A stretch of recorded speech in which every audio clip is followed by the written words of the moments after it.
India versus पाक, who will win? ये आप सब लोग के दिमाग में प्रश्न है या नहीं? ये पता है कौन विन करेगा, बट फिर भी हम ये देखेंगे विच साइड इज स्ट्रॉन्गर।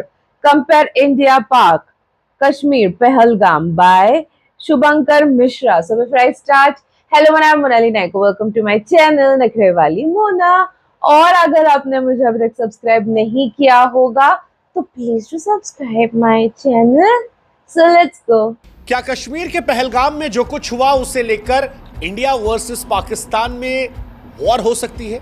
अगर भारत और पाकिस्तान में युद्ध होता है तो कौन जीतेगा? क्या पाकिस्तान के पास इतना पैसा है कि वो भारत से लंबा युद्ध लड़ सकता है? पाकिस्तान जिस एटम बम के दम पर बार बार धमकियां देता है, क्या वो भारत को वाकई में परेशान कर सकती है? दुनिया में कौन किधर खड़ा होगा, ये सवाल बड़ा महत्वपूर्ण है। क्या वॉर होगी? क्योंकि सोशल मीडिया पर जुबानी मिसाइलें खूब चल रही हैं। इंडिया से लेकर पाकिस्तान तक फिलहाल न्यूज रूम जो है वो युद्ध के अखाड़े बन गए हैं। माहौल बिल्कुल बना है कि इंडिया पाकिस्तान में वॉर होने वाली है, कभी भी हो सकती है। दोनों देश के नेता जो है एक दूसरे के खिलाफ खुलकर बोल रहे हैं। लेकिन सवाल यह है कि क्या वाकई में कश्मीर को लेकर यह वॉर हो सकती है? जिस तरह से भारत ने पहलगाम पर आतंकवादी हमला हुआ उसके बाद झेलम को लेकर एक बड़ा फैसला किया, ऐसा लग रहा है कि पाकिस्तान उसे झेल नहीं पा रहा। पाकिस्तान से बहुत शोर आ रहा है। पाकिस्तान खुलकर भारत को धमकियां दे रहा है कि अगर पानी रोका तो ये वॉर की तरफ पहला कदम। पाकिस्तान धमकी दे रहा है कि हम पानी रोकने पर हिंदुस्तान की जबान खींच लेंगे, सांसें बंद कर देंगे, कश्मीर के दरियाओं में खून बहा देंगे। बिलावल भुट्टो तो और आगे बढ़कर कह रहे हैं कि सिंधु दरिया हमारा है, या तो हमारा पानी बहेगा या खून बहेगा। लेकिन हमें लगा कि जब ये सारी चर्चाएं चल रही हैं तो क्यों ना इसका जवाब ढूंढा जाए। हालांकि अगर दिल पर हाथ रखें तो हिंदुस्तान से लेकर पाकिस्तान और सारी दुनिया को इस सवाल का जवाब पता है कि अगर भारत और पाकिस्तान में युद्ध होता है तो इस युद्ध का नतीजा क्या होगा। लेकिन फिर भी हमें लगा कि भावनाओं से आगे बढ़ के एक रियलिटी चेक करते हैं। बकैती करने की जगह, ज्ञान देने की जगह, टीवी पर जो वो हो हल्ला शोरबाजी होती है उसकी जगह असलियत देख लें।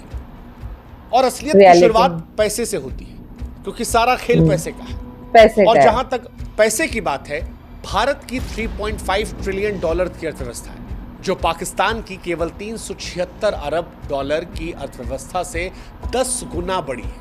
अब यहीं से समझ में आ जाता है कि भारत एक लंबी जंग को लड़ सकता है, लेकिन अगर पाकिस्तान भारत से युद्ध लड़ेगा तो कुछ ही हफ्तों में पाकिस्तान टूट जाएगा, क्योंकि उसके पास पैसा नहीं है। और ये इमोशंस पर हम नहीं कह रहे, ये भारत और पाकिस्तान की अर्थव्यवस्था के आंकड़े बताकर कह रहे हैं। आपको जानकर हैरानी होगी कि पाकिस्तान की सेना का बजट भारत के रेलवे के बजट से कम है। अगर सैनिकों की बात की जाए, भारत के पास 14.5 लाख सक्रिय सैनिक हैं, जो दुनिया की चौथी सबसे बड़ी सेना है। जबकि पाकिस्तान की बात करेंगे तो 6.5 लाख सैनिक हैं। भारत का रक्षा बजट जो है वो 80 अरब डॉलर के आसपास है, जबकि पाकिस्तान का रक्षा बजट जो है वो 7-8 अरब डॉलर के आसपास है, यानी भारत से 10 गुना कम। और उसमें भी जो पैसा है वो आईएमएफ, चाइना की उधारी, उनके अनुदानों के सहारे है। जिस एटम बम को लेकर पाकिस्तान लंबी लंबी डींगे हाँकता और कहता है जी पाव पाव के एटम बम है, छोटे एटम बम है, बड़े एटम बम है, ऐसे एटम बम है। देखो, परमाणु युद्ध को लेकर आपको ये बात माननी पड़ेगी कि दुनिया में कभी भी ये हमला होगा तो वो बर्बादी करेगा।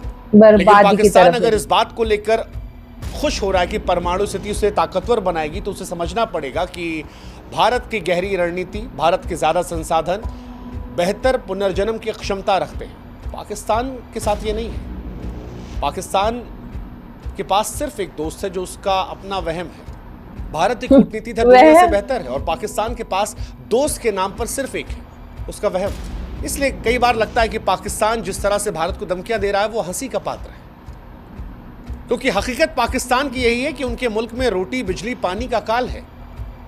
वो भारत से जंग की बातें करते हैं, लेकिन अपने देश को संभालने की स्थिति में नहीं है। भारत से ख्वाबों में जंग जीत सकते हैं, हकीकत कहानी अलग है।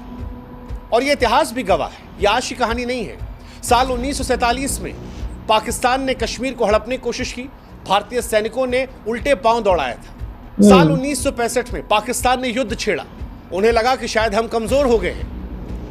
लाल बहादुर शास्त्री साहब ने उस वक्त लाहौर की दहलीज पर ले जाकर तिरंगा फहराया था, हवा टाइट कर दी थी। साल 1971 में पाकिस्तान के 2 टुकड़े हिंदुस्तान ने कर दिए थे। दुनिया में सबसे ज्यादा सैनिकों का आत्मसमर्पण उसी दौरान हुआ था। 93,000 सैनिकों ने समर्पण किए थे और वो तस्वीरें आज भी पाकिस्तान को शर्मिंदा करती हैं। पाकिस्तान 2 हिस्सों में बंट गया था, बांग्लादेश, और आज भी पाकिस्तान उस बात को लेकर रह रह कर किलसता रहता है। 47 में बने पाकिस्तान के 2 टुकड़े हिंदुस्तान ने एक झटके में कर दिए थे। हम वही हैं। 1984 में पाकिस्तान ने जब होशियारी से सियाचिन पर कब्जा करना चाहा, हमने सियाचिन से उसे भगा दिया। ऑपरेशन मेघदूत हिंदुस्तान की वीरता का प्रमाण है। साल 1999 जब पाकिस्तान ने जनरल परवेज मुशर्रफ ने अपने ही प्रधानमंत्री को बेवकूफ बनाकर उनकी पीठ पर खंजर घोंपकर तख्ता पलट कर दिया था और कश्मीर में घुसने की कोशिश कर दी थी और दोस्ती का नाजायज फायदा उठाकर हिंदुस्तान को बेवकूफ बनाने की कोशिश की थी, तब भी हिंदुस्तान ने पाकिस्तान को पहाड़ों से धकेल कर भगाया। आलम यह था कि पाकिस्तान अपने सैनिकों की लाश उठाने नहीं आया, उन्हें कबूल नहीं कर रहा था। और उसके बाद पाकिस्तान प्रत्यक्ष तौर पर लड़ने कभी नहीं आया। वो कभी पुलवामा, कभी उरी, कभी संसद पर हमला, कभी ताज होटल पर हमला, कभी पहलगाम, लोगों को भड़काकर, फुसलाकर, धमकाकर हिंदुस्तान में हमले करवाए। सीधी लड़ाई पाकिस्तान की हैसियत नहीं रही, जिस तरह से इन युद्धों के बाद पाकिस्तान को हमने सबक सिखाया।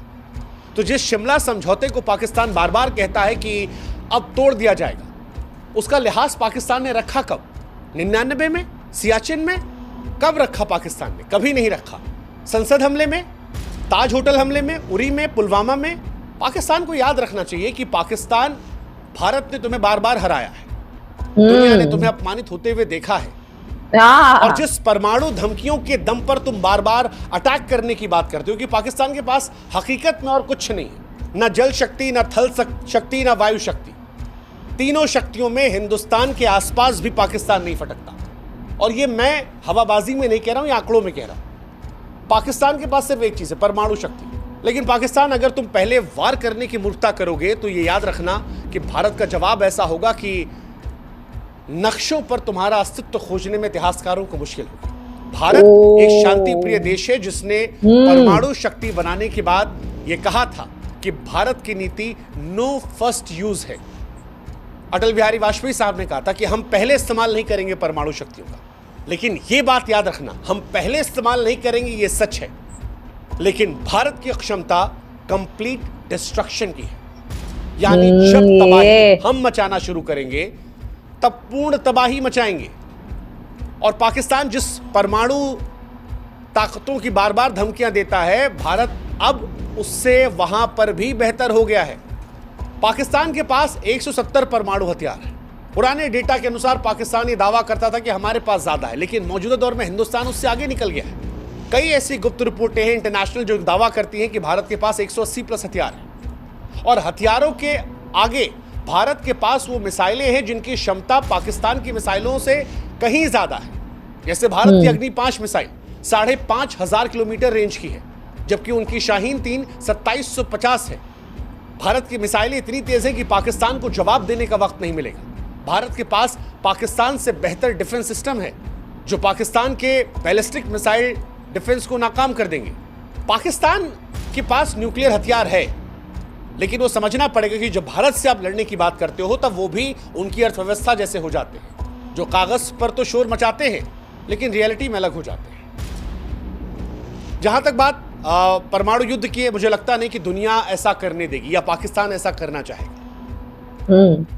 लेकिन अगर कूटनीतिक दृष्टिकोण पर बात करते हैं, प्रैक्टिकल होकर, तो आज पूरी दुनिया भारत के साथ खड़ी है।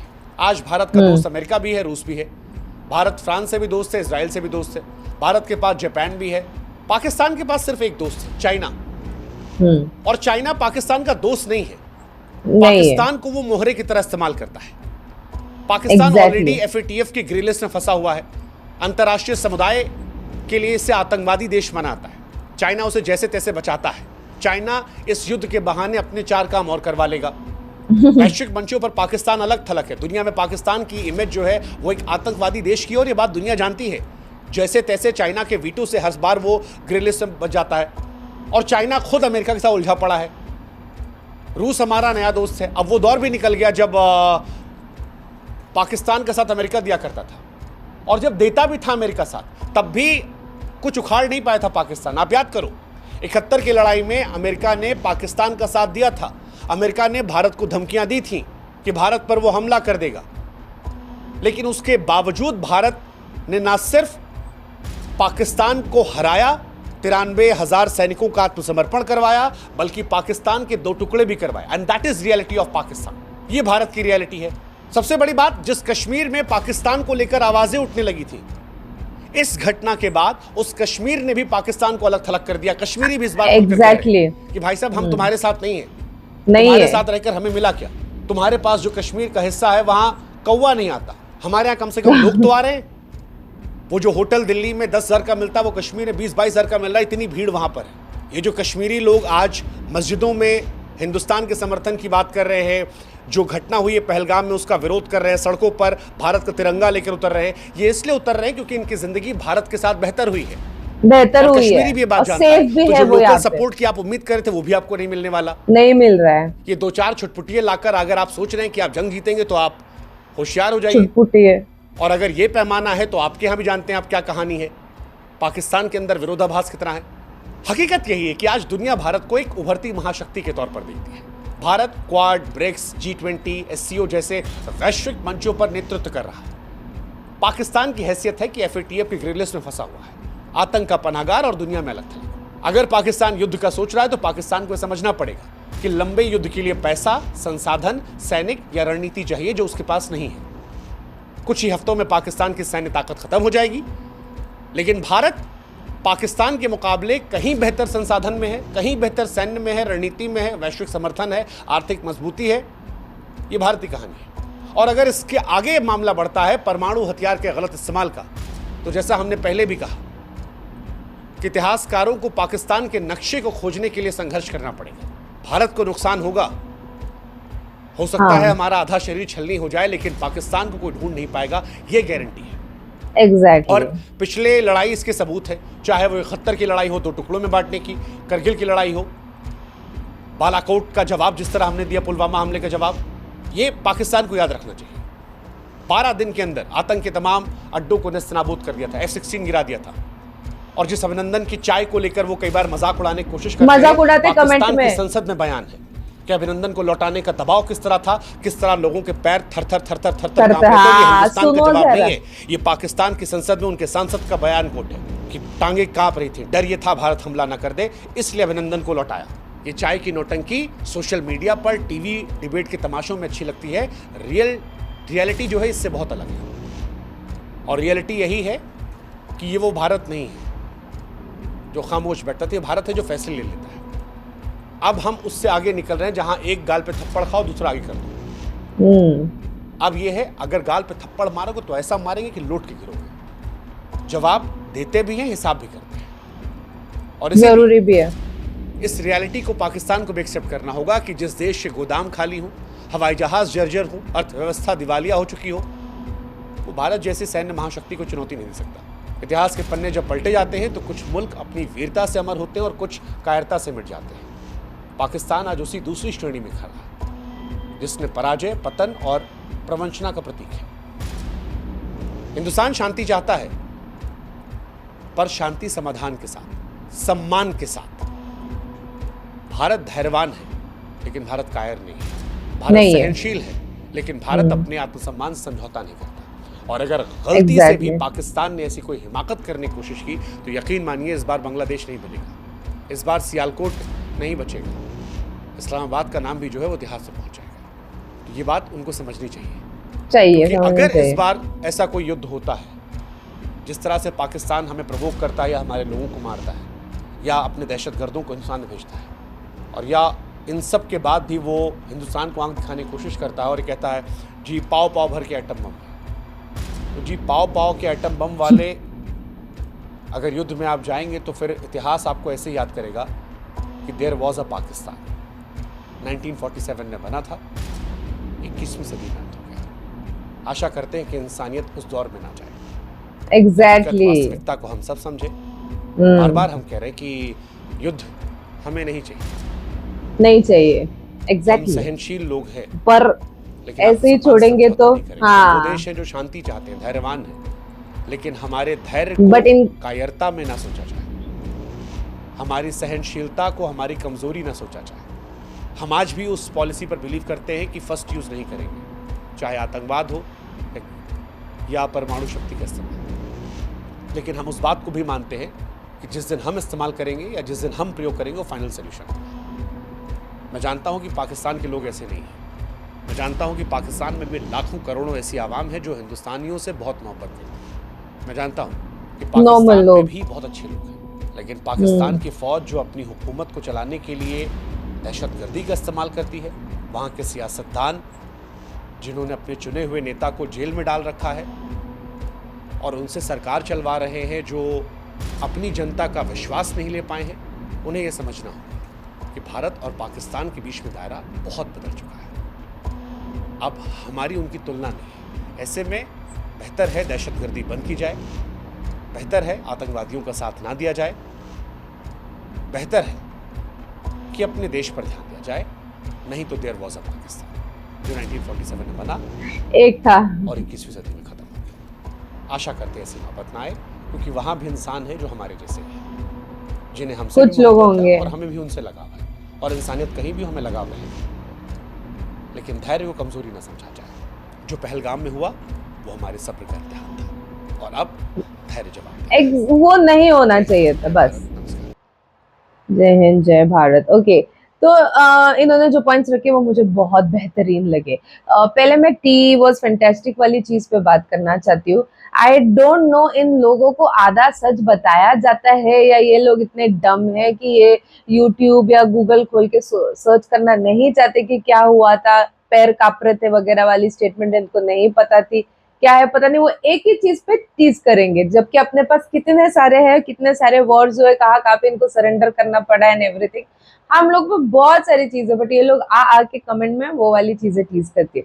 इन्होंने जिस अच्छे तरीके से पॉइंट रखा ना कि सबर का बाण छूट चुका है, जैसे ही पहलगाम वाले इंसिडेंट हो चुका है उस दिन मुझे लगता है हम सभी लोगों को स्लीपलेस नाइट्स हुए होंगे। उस दिन सोच में पड़ गए भाई ये कितने घिनौने लेवल पे चले गए ये लोग, कितने गंदे लेवल पे किया है। वो भी तो इनोसेंट थे, वो लोग थोड़ी ना कुछ गलत किया था। इन लोगों को कुछ नहीं लगता इनोसेंट लोगों की लाइफ लेते हुए। सिर्फ भारत ने सोचना है नहीं नहीं नहीं इनोसेंट है, ये है वो है करके। ओके, तो मेरा एक वीडियो जो है उस पर लिमिटेड एड्स लग चुके हैं, उसको मैं पब्लिक नहीं कर पाऊंगी उस वजह से। इट वॉज ध्रुव राठी का वीडियो। नो डाउट सरकार को सवाल पूछना चाहिए।